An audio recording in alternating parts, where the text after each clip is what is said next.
ജീവിതത്തിലെ ഏത് സാഹചര്യത്തിലും കർത്താവിനെ കുറിച്ച് പറയാൻ നമുക്ക് മനസ്സുണ്ടാകണമെന്നുള്ളതാണ്. കടൽ തീരത്ത് അവൻ യേശു എത്തിക്കഴിഞ്ഞപ്പോൾ ആ സാഹചര്യത്തില് ആ കടലിന്റെ അരികിൽ ആ വഞ്ചിയിൽ ഇരുന്നു കൊണ്ട് ദൈവത്തെക്കുറിച്ച് പഠിപ്പിക്കുകയാണ്, ദൈവീക കാര്യങ്ങളെക്കുറിച്ച് പഠിപ്പിക്കുകയാണ്. എന്തെങ്കിലും ഒരു സാഹചര്യം ഉണ്ടാക്കിയിട്ടേ ഞാൻ വചനം പ്രഘോഷിക്കുകയുള്ളൂ, അതിനൊക്കെ ഒരു സാഹചര്യം വേണമെന്നല്ല കർത്താവ് ആഗ്രഹിക്കുന്നത്. എവിടെയാണ് സാഹചര്യം കിട്ടുന്നത്? 2-3 പേര് കിട്ടുമ്പോൾ അവിടെ അവൻ ദൈവത്തെക്കുറിച്ച് പറഞ്ഞുകൊണ്ടിരിക്കുക. നമ്മുടെ അരികിൽ സംസാരിക്കാൻ വരുന്നവരാകാം, നമ്മുടെ അരികിൽ രോഗാവസ്ഥയെക്കുറിച്ച് പറയാൻ വരുന്നവരാകാം. അവിടെയൊക്കെ അരികിലേക്ക് കർത്താവിനെ കുറിച്ച് പറയാൻ നമുക്ക് മനസ്സുണ്ടോ എന്നുള്ളതാണ്. നമ്മുടെ ഏത് സാഹചര്യത്തിലായാലും ദൈവത്തെ പ്രഘോഷിക്കാൻ നമുക്ക് മനസ്സുണ്ടോ എന്നുള്ളതാണ്. ആരെങ്കിലും നമ്മളോട് ചൂടാകുന്ന സമയത്ത് ഒന്ന് നിശബ്ദമാകുന്നു, അതൊരു വചന പ്രഘോഷണമാണ്.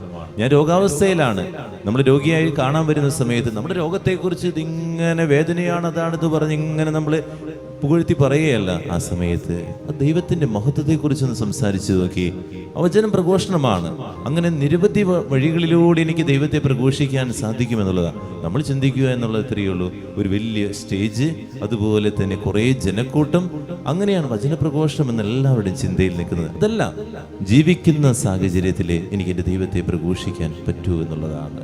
ഏത് സാഹചര്യത്തിലായാലും ഞാൻ ഒരു നിമിഷം ഒന്ന് ആലോചിച്ച് എൻ്റെ ദൈവത്തെ മഹത്വപ്പെടുത്താൻ പറ്റുന്നുണ്ടോ എന്ന് ചിന്തിക്കാം, പ്രാർത്ഥിക്കാം.